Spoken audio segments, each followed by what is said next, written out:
Close your eyes as we travel to the English countryside, where an old house waits beyond the hills, and the story of Narnia is about to begin. Far from the busy streets of the city, beyond the sound of trains and crowded roads, there stood an old country house surrounded by trees, gardens, and rolling fields. Its stone walls had weathered many winters, its windows had watched countless evenings, and its long hallways held years of silence within them. The house stood alone. Beyond its gates stretched quiet fields and distant woods. The wind moved gently through the tall grass, and birds nested among the old trees that surrounded the grounds. One autumn evening, as clouds slowly crossed the sky, 4 children arrived at the house. Peter, Susan, Edmund, and Lucy had travelled far from home. The city they had known now seemed distant, and the countryside before them felt entirely different. The air was colder here. The roads were quieter. Even the sky appeared larger. The old house belonged to an elderly professor who lived alone among books, clocks, and forgotten rooms.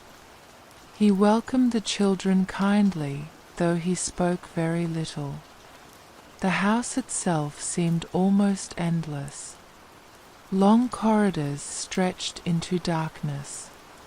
Wooden staircases climbed toward unseen rooms. Old paintings watched silently from the walls. Clocks ticked softly in distant corners. The children soon discovered that every door seemed to lead to another room, and every hallway appeared longer than the last. For Lucy, the youngest, the house felt mysterious. For Peter, it felt peaceful. Susan admired its quiet beauty. Edmund found it strange. Outside, evening slowly arrived. The gardens disappeared beneath the growing darkness. Wind moved through the trees.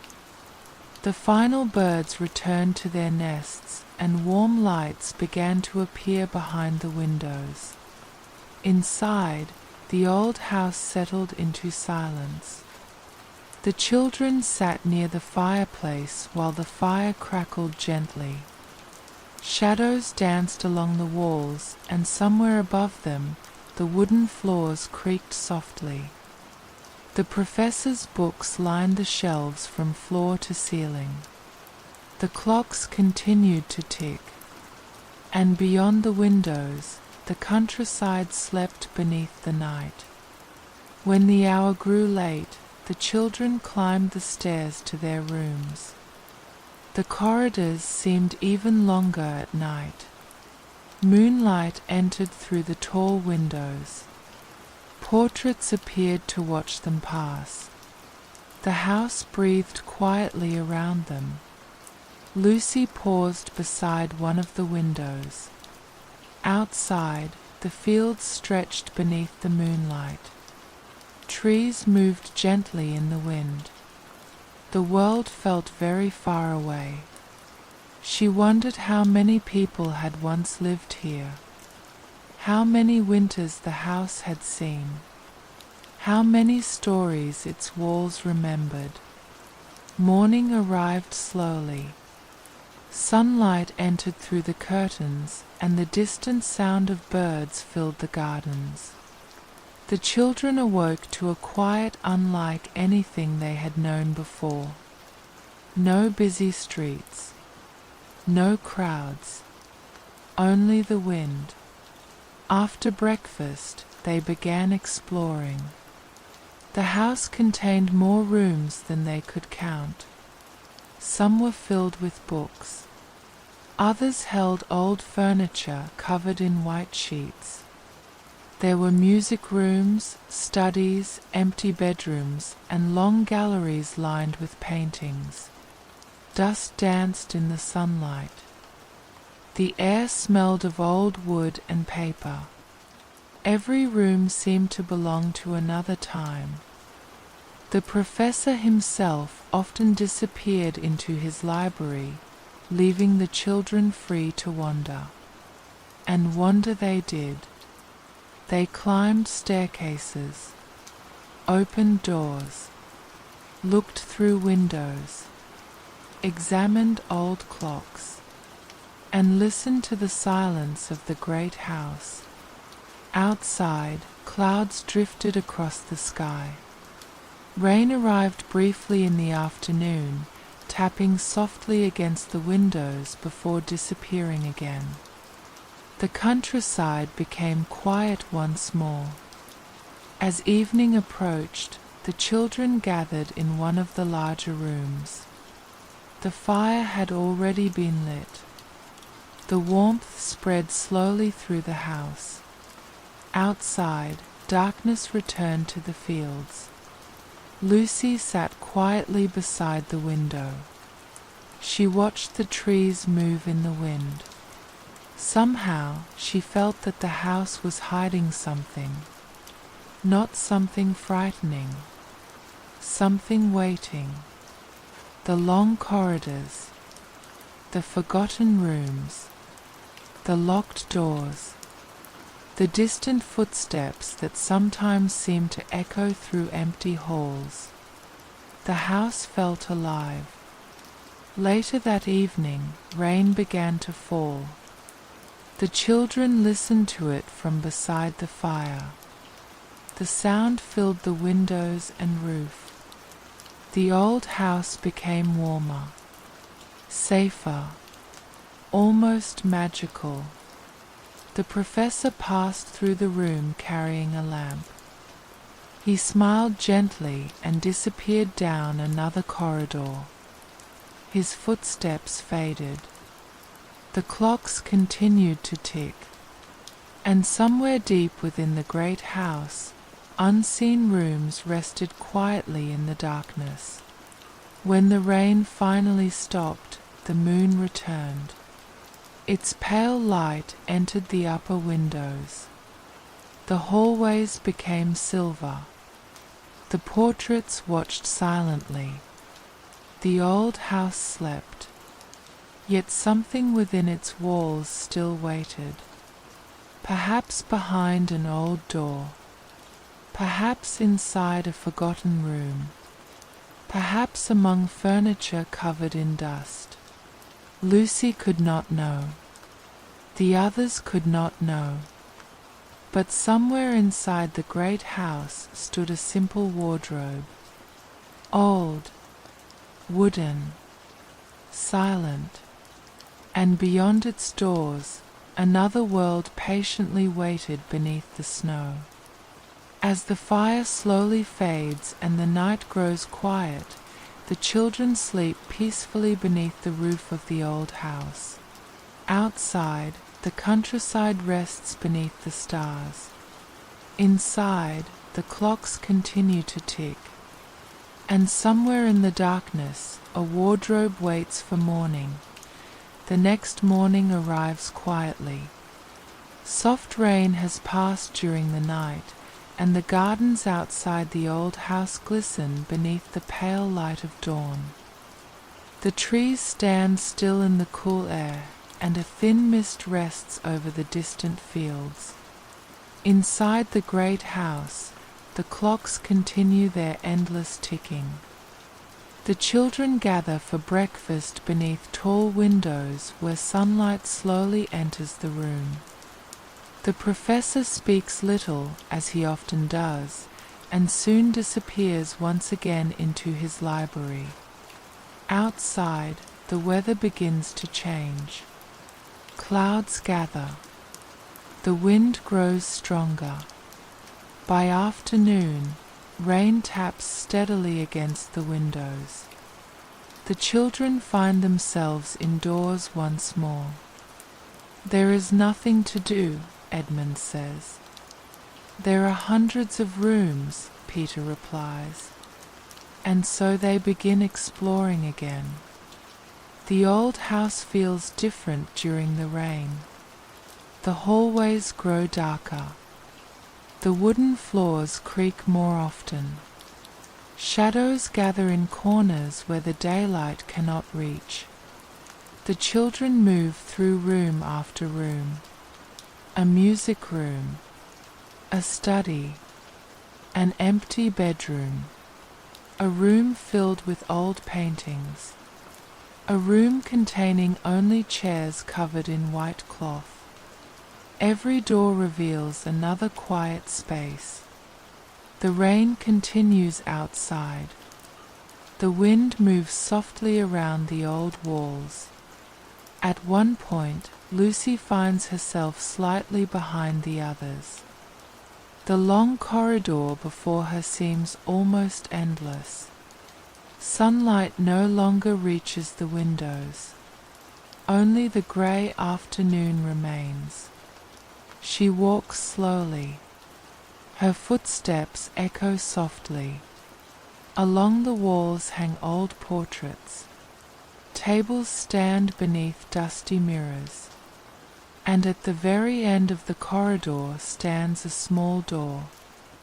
The room beyond appears empty. Curious, Lucy enters.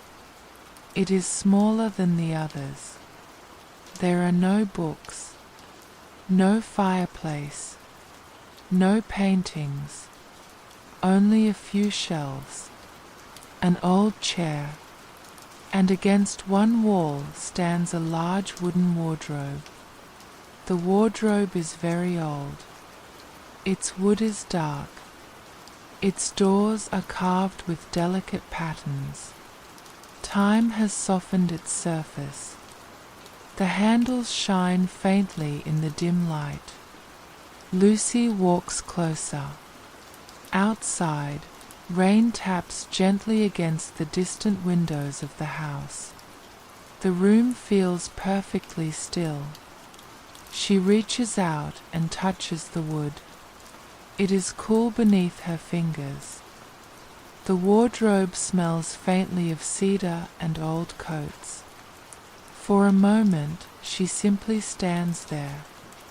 Many wardrobes in old houses contain forgotten clothing. Old hats, winter coats, scarves. Perhaps this one does too. She opens the door. Inside hang several heavy coats. Long winter coats, soft fur, old fabric. Nothing unusual, and yet something feels different. The wardrobe appears deeper than expected. The coats seem to continue farther back. Lucy steps inside. The coats brush gently against her shoulders. The smell of wood surrounds her. She walks a little farther. The floor beneath her feet feels strange. Not wooden. Softer. She stops. The air feels colder. Very cold. She reaches forward. Her hand touches something soft. Something cold. Snow. Lucy looks down. Beneath her shoes lies snow. Fresh snow. White and silent. For a moment she cannot understand what she sees. She turns behind her. The coats have disappeared. The darkness of the wardrobe is gone. Instead, tall trees surround her. Snow covers the ground. Snow rests upon branches. The air is perfectly still. Above her stretches a pale winter sky. Lucy stands quietly. The cold air touches her face. Tiny snowflakes drift through the forest. She hears no cars, no clocks, no rain, only silence. Before her stand rows of trees, dark trunks rising from the snow. The branches hold white blankets of winter. Everything seems untouched. The snow beneath her feet shines softly. She takes a few careful steps. The forest does not seem frightening, only quiet, very quiet. Far above, clouds move slowly. The air smells fresh. The cold enters gently. Lucy looks back. Behind her stands a wooden wardrobe. Not inside a room. Not inside the old house. It stands alone among the trees. Its doors remain open. Warm coats still hang inside. Beyond them lies darkness. Beyond that darkness waits the old room. Yet before her stretches another world. She looks around. Snow falls lightly. No footprints appear except her own. The forest seems endless. In the distance, something shines. A light, small and golden. Lucy walks toward it. The snow crunches softly beneath her shoes. The light slowly grows brighter, and soon she sees it clearly. A lamp post, standing alone among the trees. Its golden light glows warmly against the snow. There is no road, no house, no village, only the lamp. Its light falls gently upon the white ground. Snowflakes drift through the glow. The entire scene feels like a dream. Lucy stands beneath the lamp post. The forest around her remains silent. She has never seen anything so strange, or so beautiful. The snow continues falling. The trees stand quietly. The light burns steadily. She feels no fear, only wonder. Somewhere in the distance, a branch moves. The sound is soft, almost hidden beneath the falling snow. Lucy turns. The forest watches silently. The lamp glows above her. The cold air fills her lungs.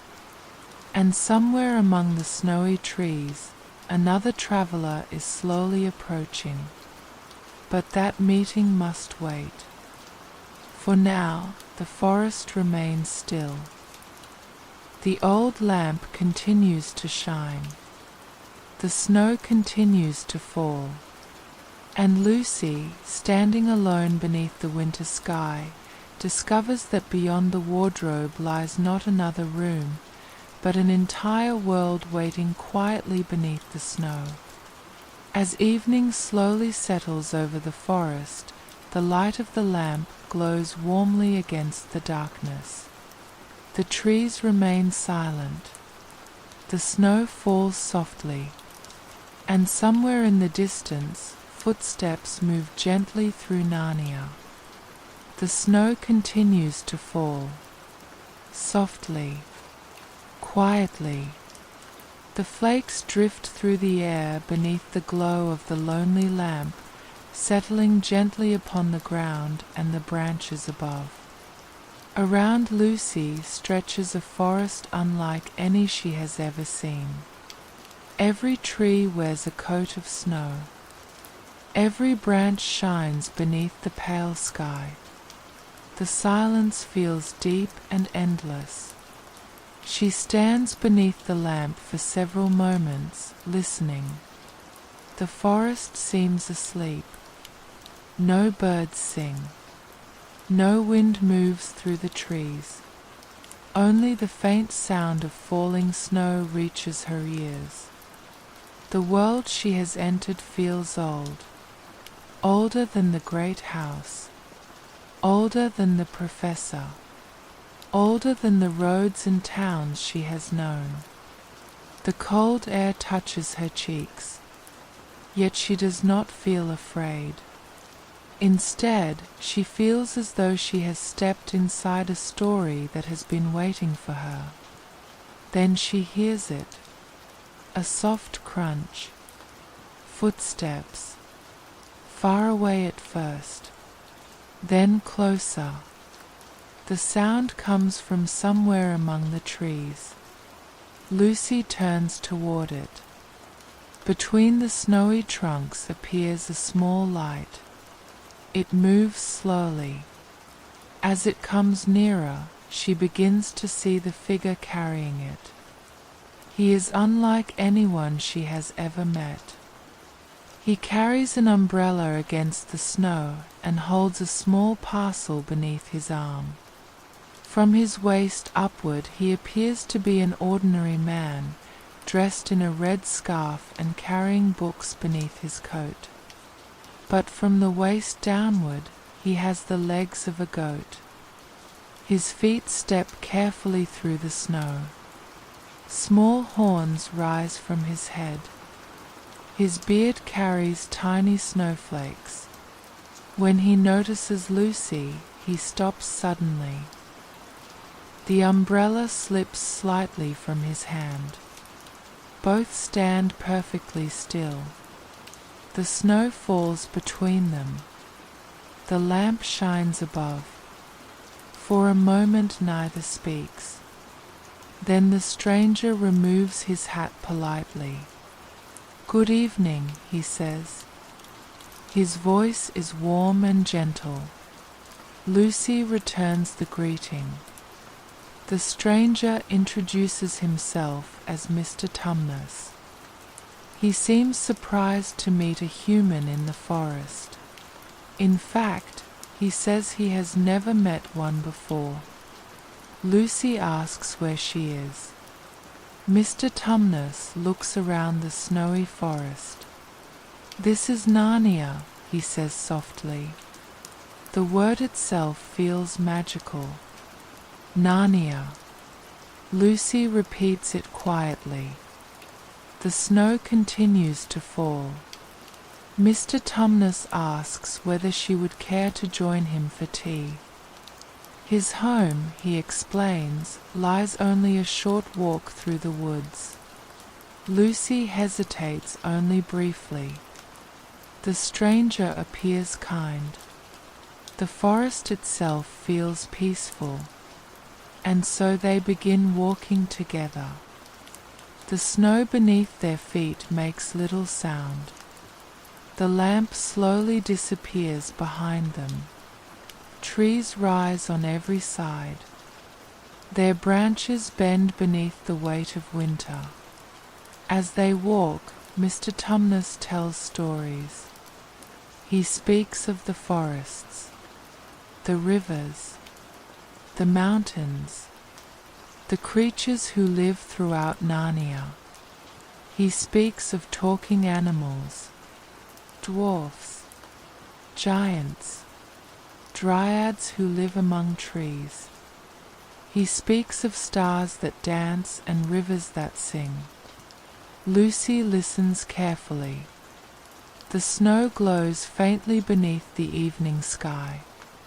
At last they reach a small cave built into the hillside. Warm light shines through its windows. Smoke rises from the chimney. Inside, everything feels comfortable. A fire burns brightly. Books rest upon shelves. An armchair sits beside the hearth. The air smells of tea, wood smoke, and roasted bread. Mr. Tumnus hangs his umbrella by the door. Snow melts quietly from his scarf. He places a kettle above the fire. Outside, winter continues. Inside, the room glows warmly. Lucy sits beside the fire. She removes her coat. The warmth feels wonderful after the cold forest. Soon tea is served. Toast, cake, small cups. The fire crackles softly. The snow taps gently against the windows. Mr. Tumnus plays music upon a small flute. The notes drift through the little room. They seem to carry the sound of forests, rivers, and distant mountains. Lucy listens quietly. The flames dance before her. The room grows warmer, sleepier. The music becomes softer. Outside, snow falls endlessly. Then, after a long silence, Mr. Tumnus becomes quiet. Very quiet. He lowers the flute. The fire continues to burn. His expression changes. He seems troubled. Lucy notices tears in his eyes. The room suddenly feels different. Mr. Tumnus explains that Narnia has been trapped in winter for many years. Snow covers the forests. Ice covers the rivers. The seasons do not change. It is always winter, he says softly, but never Christmas. The words feel sad. Outside the window, the snow falls silently. Lucy looks toward the forest.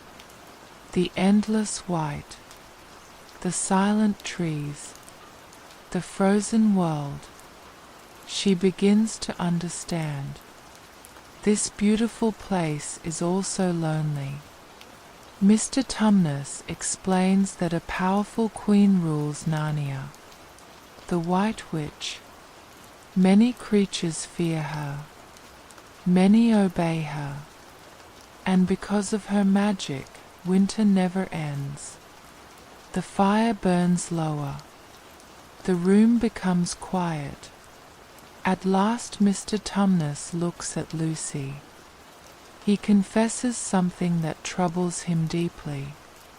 When he first saw her beneath the lamp, he had intended to bring her to the White Witch. He had been ordered to watch the forest, to report any human who entered Narnia. But now, after sharing tea and stories, he cannot do it. He cannot betray his new friend. Lucy sees the sadness in his eyes. She understands that he is afraid. The fire crackles softly. The snow continues outside. At last she smiles. And Mr. Tumnus smiles too. Soon it is time to return. The little cave grows quiet. Mr. Tumnus lights a lantern. Together they walk back through the snowy forest. The night has grown darker. The snow glows beneath the stars. No wind moves among the trees. Only their footsteps disturb the silence. At last they see the lamp. Its golden light still shines. The wardrobe stands nearby. The doorway home. Mr. Tumnus stops. For a moment neither speaks. The forest remains still. Snow falls softly around them. Lucy promises she will return. Mr. Tumnus nods. The lantern glows between them. Then Lucy steps back toward the wardrobe. The coats brush gently against her shoulders. The cold air disappears. The darkness returns. And suddenly she finds herself standing once more inside the quiet room of the old house. Outside, rain still taps against the distant windows. The corridor remains empty. The house remains silent. Only a few moments seem to have passed. Yet somewhere beyond the wardrobe, snow continues to fall. And beneath a lonely lamp in a silent forest, Narnia waits for her return. The old house remains quiet. Rain still falls against the distant windows, and somewhere within the walls, the clocks continue their steady ticking. Lucy stands alone in the small room, her heart still filled with snow, forests, and the warm light of Mr. Tumnus's fire. Had it truly happened? The wardrobe stands exactly as before. The old coats hang silently inside. The room itself appears ordinary. Yet Lucy knows what she saw. She leaves the room and runs through the corridors. The others are gathered downstairs. Peter looks up. Susan closes her book. Edmund turns from the window. Lucy tells them everything.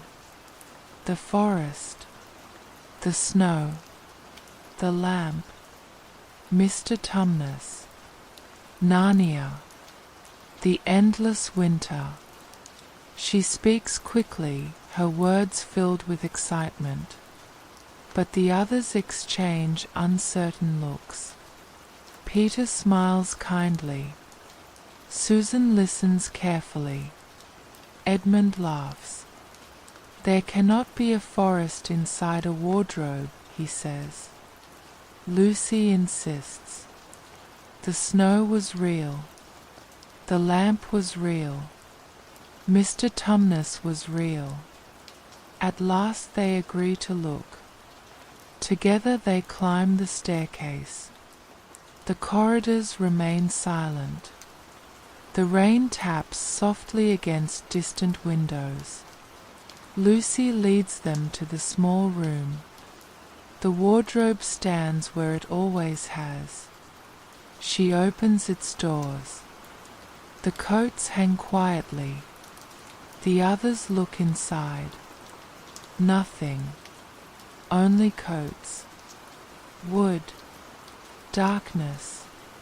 No snow. No forest. No lamp. Lucy feels confused. She walks deeper. But after only a few steps she reaches the back wall. The others look at her gently. Peter says perhaps she imagined it. Susan believes she dreamed. Edmund continues laughing. Lucy says nothing. She cannot explain it. She knows Narnia exists. She knows the snow touched her hands. She remembers the warmth of the fire, the sound of the flute, the kindness in Mr. Tumnus's voice. Yet now the wardrobe appears ordinary. The rain eventually stops. Evening slowly arrives.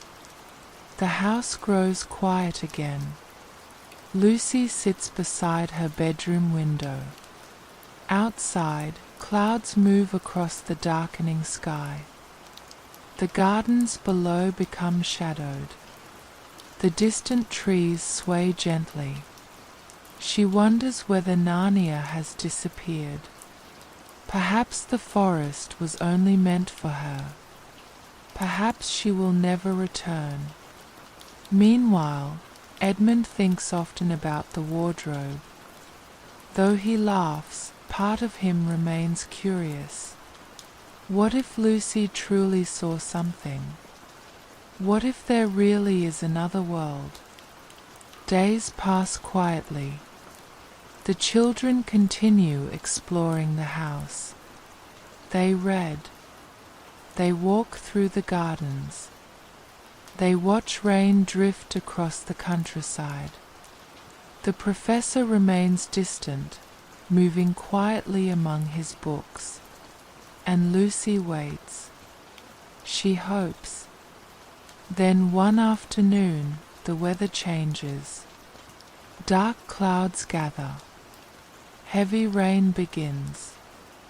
Thunder echoes far away. The children decide to hide from the storm by playing throughout the house. They run through corridors, climb staircases, open doors. Laughter fills the old rooms.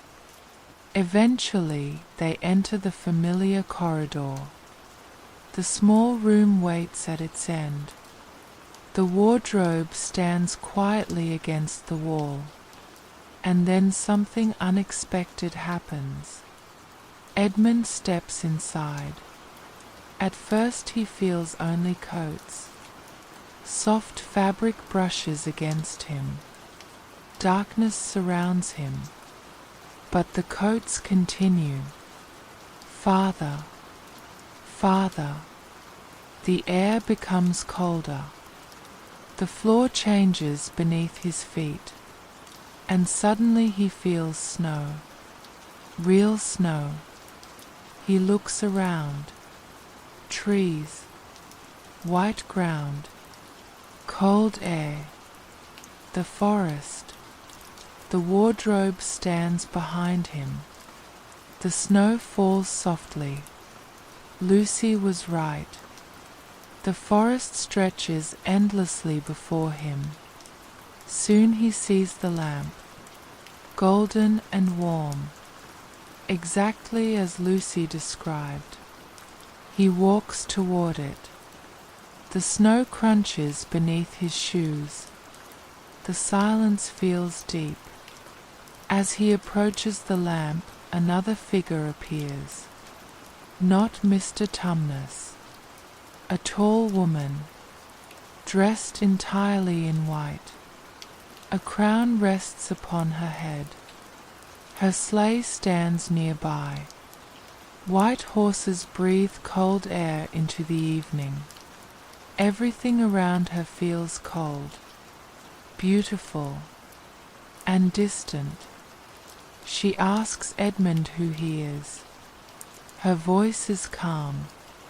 The snow continues falling. Edmund answers carefully. The woman smiles. She offers him warmth, a drink, conversation. Edmund feels strangely comfortable. The forest seems less frightening. The woman asks questions about his family, his brother, his sisters, Lucy. The sleigh bells move softly in the wind. The snow gathers upon the trees. Eventually, the woman tells Edmund to bring his brother and sisters to Narnia. She speaks kindly, yet something in the forest feels very still, very quiet. When Edmund finally leaves, evening has deepened. The snow continues to fall. The lamp glows softly. He returns through the wardrobe. The old room appears once more. Moments later, Lucy enters. She has returned to Narnia as well. She immediately asks about Mr. Tumnus, but Edmund says nothing about the White Witch. Instead, he pretends he never entered Narnia. Back downstairs, Lucy becomes upset. She knows Edmund saw it, yet he denies everything. Peter and Susan become worried. Lucy appears sad. The house itself grows quieter. Outside, the storm finally ends. The evening sky clears. Stars appear above the countryside. Later, Peter and Susan speak with the professor. They explain Lucy's stories. The wardrobe, Narnia, the forest. The professor listens carefully. He asks only one question. Who usually tells the truth? They answer immediately. Lucy. The professor nods. He returns to his books. The children leave his study quietly. His words remain with them. Perhaps Lucy truly saw another world. Perhaps impossible things can happen. The old house itself seems filled with mysteries. The corridors, the clocks, the empty rooms, and somewhere among them stands the wardrobe, waiting, watching. Outside, moonlight falls upon the gardens. The countryside sleeps beneath the stars. Inside, the children lie awake in their rooms. Lucy dreams of falling snow. Edmund remembers the woman in white. Peter wonders. Susan thinks quietly. And deep within the house, behind an old wooden door, the wardrobe waits patiently. For soon all 4 children will step through together, and the world of Narnia will open before them once again. Morning arrived quietly over the old house. The rain from the previous night had disappeared, and pale sunlight entered through the tall windows of the corridors.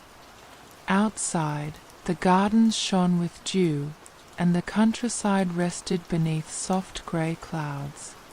The distant trees moved gently in the wind, and the entire house seemed unusually peaceful. The children gathered downstairs.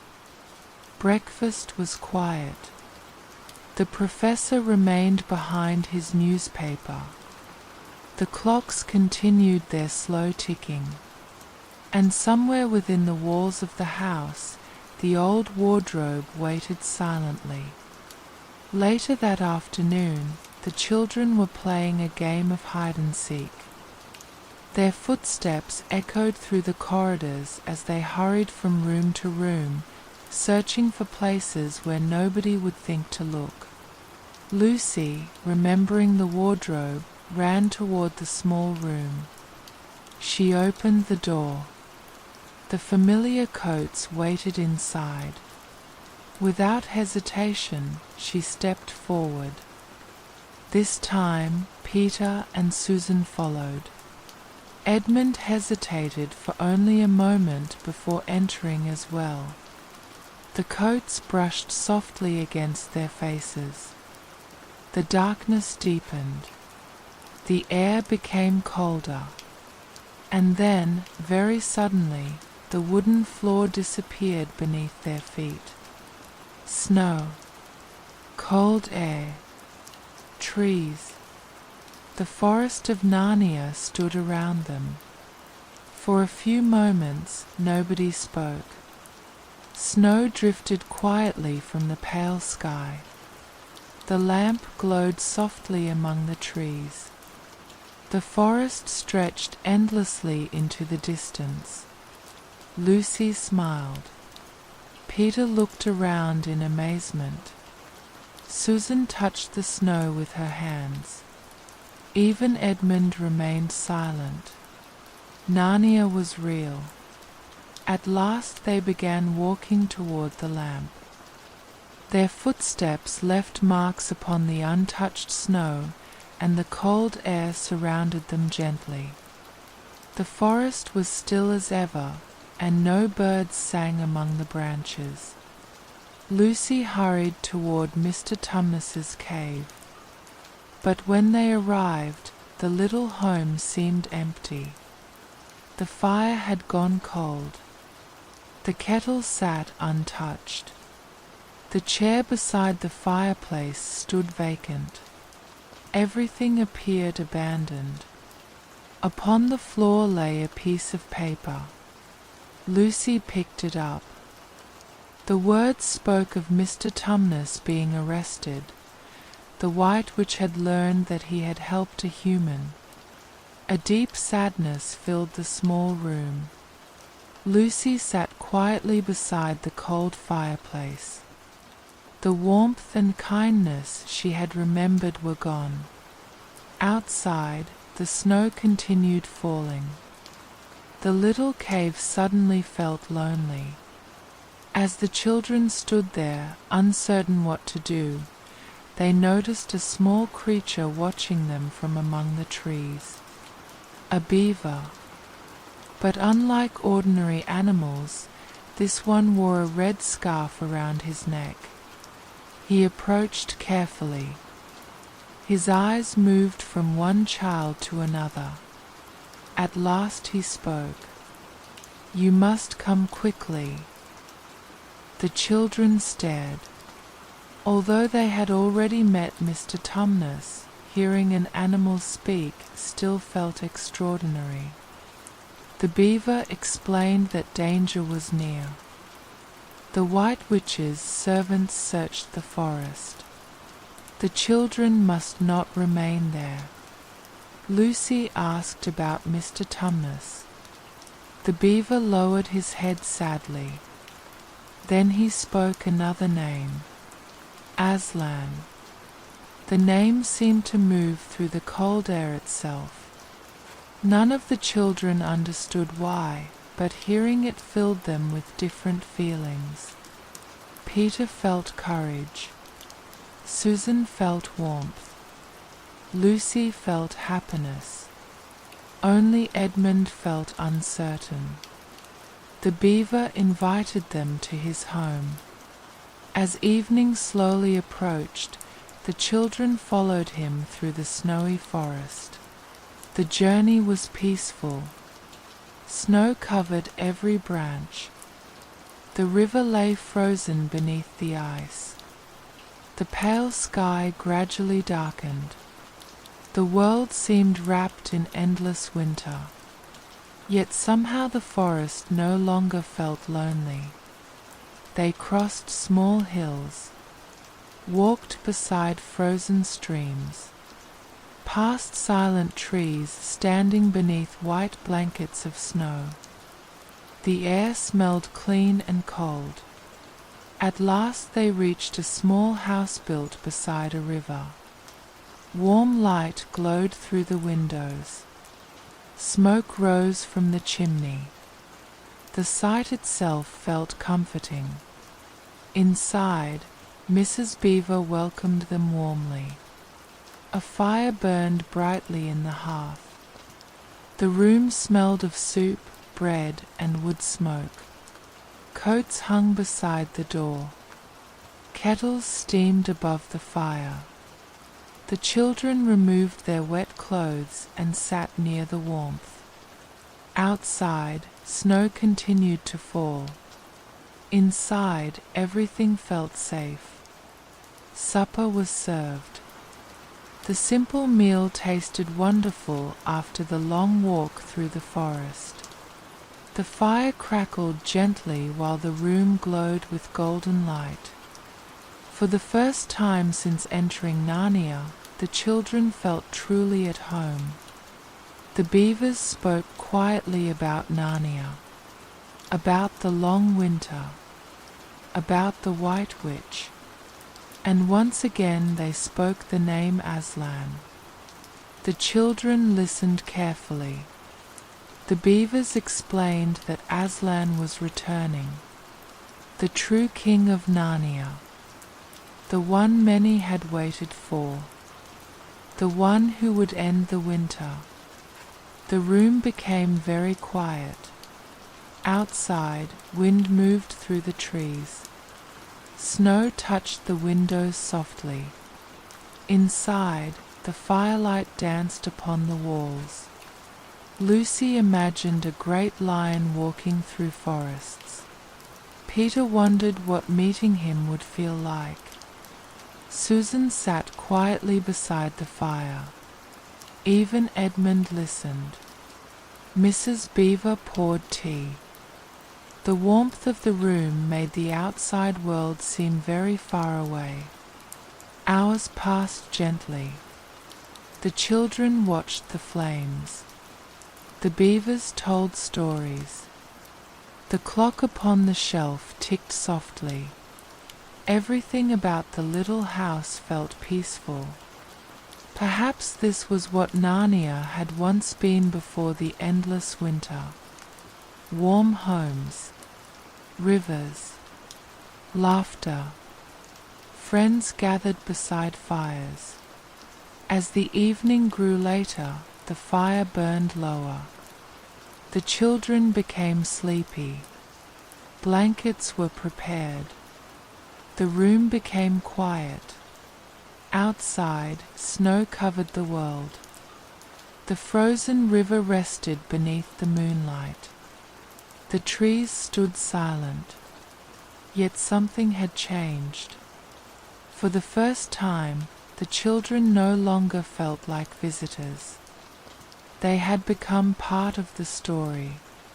Somewhere beyond the forests, the White Witch ruled. Somewhere beyond the mountains, Aslan was returning. And somewhere between them stood a small house beside a frozen river, where 4 children sat beside a warm fire while winter slowly passed outside. The flames flickered gently. The clock continued ticking. And as sleep slowly came, the children dreamed of a lion they had never seen, yet somehow already trusted. Morning came slowly to the little house beside the river. Outside, the world remained covered in snow. The frozen river reflected the pale light of dawn, and the branches of the nearby trees stood perfectly still beneath their white blankets. Thin smoke rose from the chimney and disappeared into the cold sky, while inside the house the last embers of the fire still glowed softly. The children awoke to the sound of the kettle singing gently above the hearth. Mrs. Beaver was already preparing breakfast, while Mr. Beaver stood beside the window, looking out toward the snowy forest. Something in his expression seemed different this morning, as though he had been listening for news carried by the wind itself.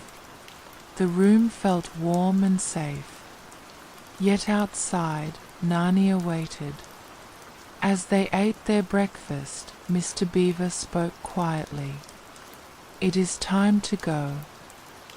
The words settled gently into the room. The children understood. They could not remain beside the fire forever. Somewhere beyond the forests, Aslan was waiting, and the long winter of Narnia was slowly changing. They gathered their coats. Scarves were wrapped tightly. The fire was allowed to fade. Soon the door opened, and cold air entered the little house. The forest stood waiting. The snow beneath their feet was untouched. The sky remained pale and quiet. Together they began walking. The frozen river ran beside them for a while before disappearing between the trees. Their footsteps left long trails behind them, while above, grey clouds moved slowly across the winter sky. No one spoke very much. The forest itself seemed to encourage silence. The trees stood like ancient guardians. Snow rested upon every branch. Occasionally a small bird would appear, only to vanish again among the woods. Hours passed gently. The children crossed small hills and frozen streams. They climbed through quiet valleys where the snow had gathered deeply and walked beneath forests where the branches almost touched above their heads. Although the world seemed empty, it never felt abandoned. It felt as though Narnia itself was watching. At midday they stopped beside a large stone. Mrs. Beaver opened a basket and shared bread, warm tea, and small cakes. The children sat quietly while snowflakes drifted around them. Lucy looked toward the distant hills. Everything appeared peaceful. Yet somewhere beyond those hills lived the White Witch. Somewhere beyond the forests stood her castle.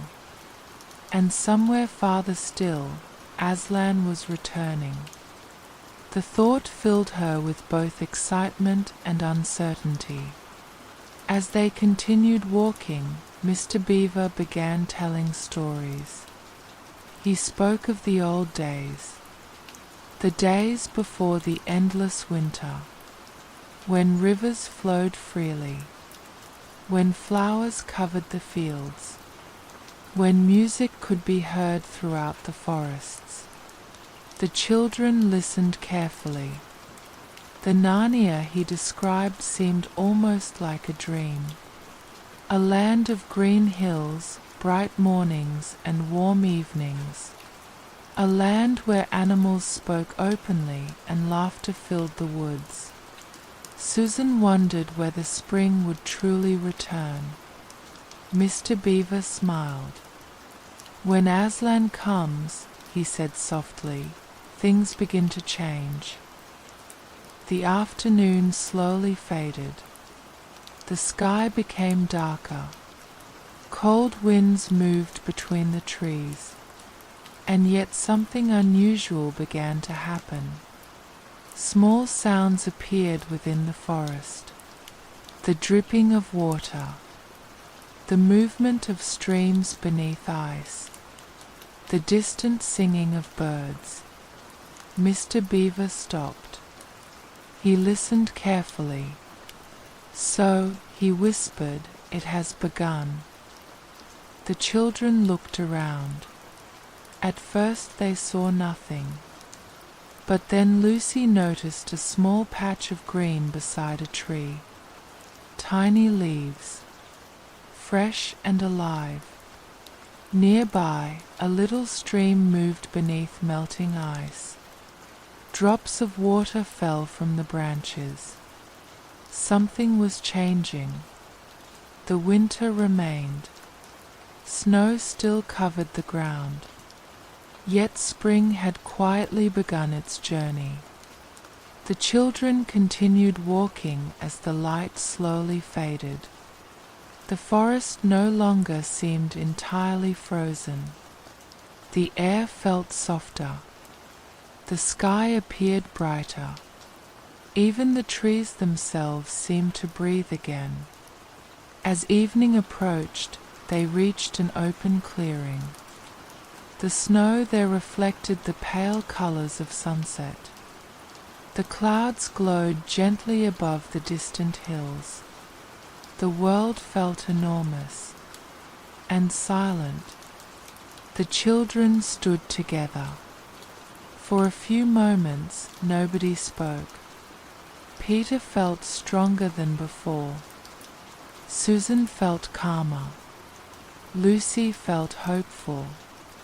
Even Edmund, who had remained quiet for much of the journey, seemed thoughtful. The wind moved softly through the trees. Then, far away, they heard bells, very faint, almost hidden by the forest. The sound grew closer. Mr. Beaver smiled. A sleigh appeared among the trees. But it was not the White Witch. The figure who stepped down wore bright red robes and carried a long white beard. His eyes were kind, and his laughter seemed warmer than the fire in the beaver's house. Father Christmas had returned to Narnia. The children could hardly believe it. For many years he had not been seen. The witch's winter had kept him away. But now the changes had begun. Winter was weakening. Spring was coming. Father Christmas spoke kindly to each of them. He brought gifts, not toys, but gifts meant for the days ahead. A sword and shield for Peter, a bow and horn for Susan, a small bottle of healing cordial and a dagger for Lucy. His words were gentle. "These are tools," he said, "not toys." The snow continued falling softly around them. The reindeer waited quietly. The forest seemed brighter somehow. Father Christmas soon climbed back into his sleigh. The bells rang once more, and slowly he disappeared among the trees. The children watched until the sound faded. The sky had become dark. Stars began appearing above the forest. The journey would continue tomorrow. For tonight, they found shelter among the trees. Blankets were spread. A small fire burned gently. The snow reflected the firelight. Above them, the stars of Narnia shone quietly. The children sat together. The long journey through winter had changed something within them. The fear they had once carried had become hope. The endless snow no longer seemed endless. The silence no longer seemed lonely. Somewhere ahead waited Aslan. Somewhere ahead waited spring. And as the fire slowly faded beneath the stars, the forest of Narnia rested peacefully around them, listening as winter itself began to loosen its hold upon the land. The night passed quietly beneath the trees. The small fire had long faded into glowing embers, and above the sleeping forest the stars of Narnia slowly crossed the sky. The cold remained, yet it no longer carried the same endless feeling that it once had. Something in the air had changed. When morning arrived, the children awoke to an unusual sound. Water. At first it seemed distant. A soft movement somewhere among the trees. Then another, and another. The frozen world was beginning to awaken. The snow still covered the ground, but small streams now flowed beneath the ice. Drops of water fell gently from the branches, and the air no longer felt as sharp as before. Above the forest, pale sunlight slowly entered the sky. Lucy sat quietly beside the remains of the fire. The morning felt different. The forest itself seemed to be breathing. Mr. Beaver stood nearby, listening to the sounds around them. "Spring is coming," he said softly. The words seemed almost impossible. For so long, Narnia had known only winter. The trees had forgotten their leaves. The rivers had forgotten how to flow. The birds had forgotten their songs. And now, little by little, everything was returning. After breakfast, they continued their journey. The path led through hills and quiet valleys where the snow had begun to melt. Here and there patches of green appeared among the white ground. Tiny flowers pushed through the earth. The children noticed birds. Small birds at first, then larger ones. Their songs filled the air. Susan smiled as she listened. Peter looked toward the distant hills. Lucy simply walked quietly, enjoying the warmth that had begun to return. Even Edmund seemed changed. The long journey through the forest had softened something inside him. He spoke very little, but his eyes no longer seemed distant. Often he walked beside Lucy in silence while the world slowly awakened around them. As the morning passed, the snow became thinner. The branches above them no longer carried heavy blankets of white.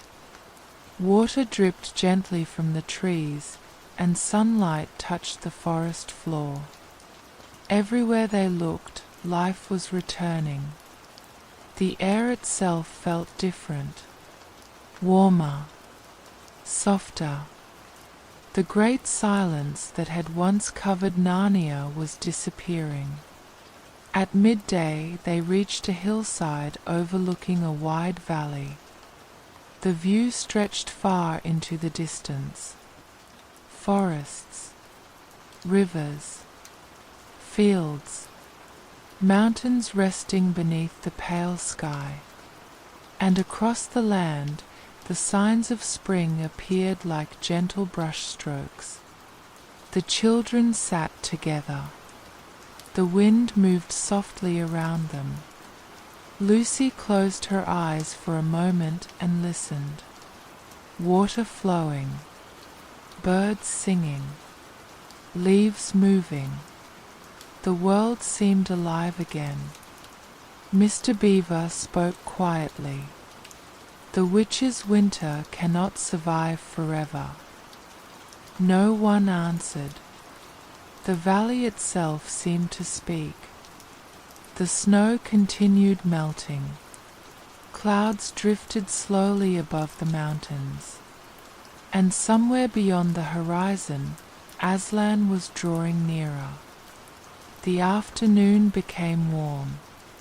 For the first time since entering Narnia, the children removed their heavy scarves. The sunlight rested upon the hills, and the frozen rivers had begun to move once again. Lucy walked beside a stream. Only days before, it had been covered in ice. Now the water flowed gently over the stones. She knelt beside it. The sound felt peaceful, almost familiar, as if the river had been waiting a very long time to sing again. The journey continued. The forests became greener. The air carried the scent of earth and leaves. Small flowers appeared beneath the trees. Rabbits moved through the grass. Birds rested upon branches. Every step revealed another sign that winter was losing its hold. As evening approached, the sky turned golden. The sunlight touched the hills and forests, covering the land with warm colors. Long shadows stretched across the valleys, and the rivers reflected the fading light.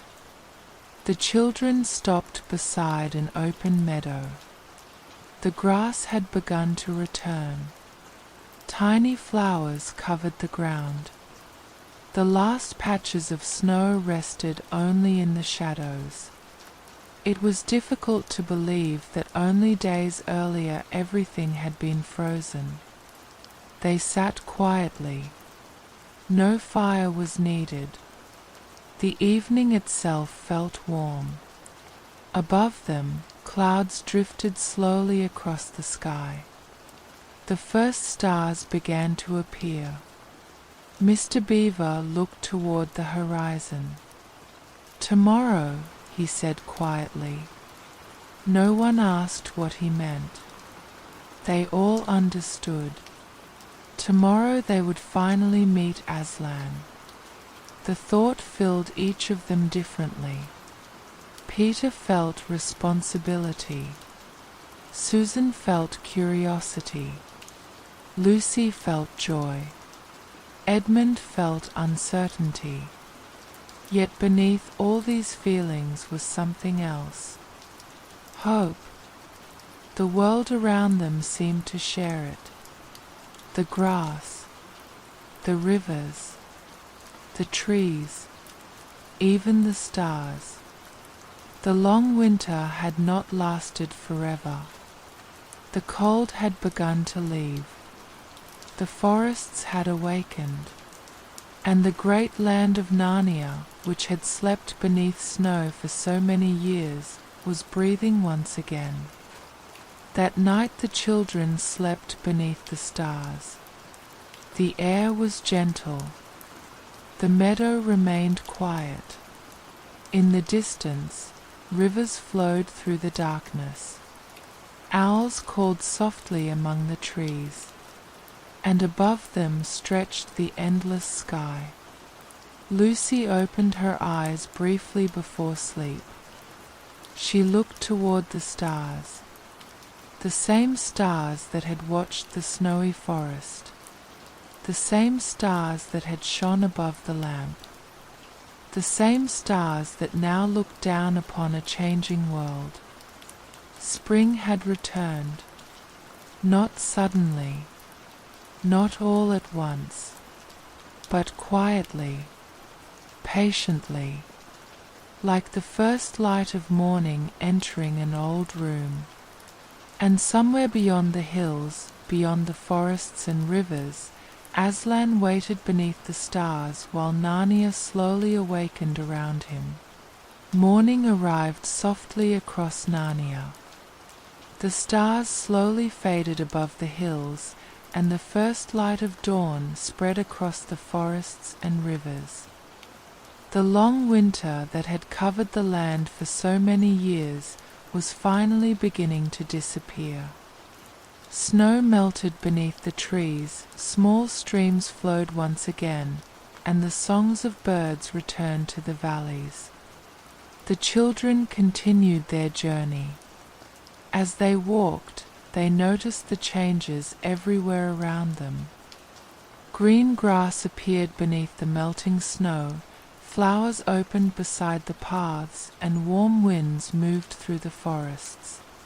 The frozen silence of Narnia had slowly become the gentle sound of spring. Mr. Beaver smiled. The winter is ending. The children could feel it. The air had become warmer. The trees seemed alive again.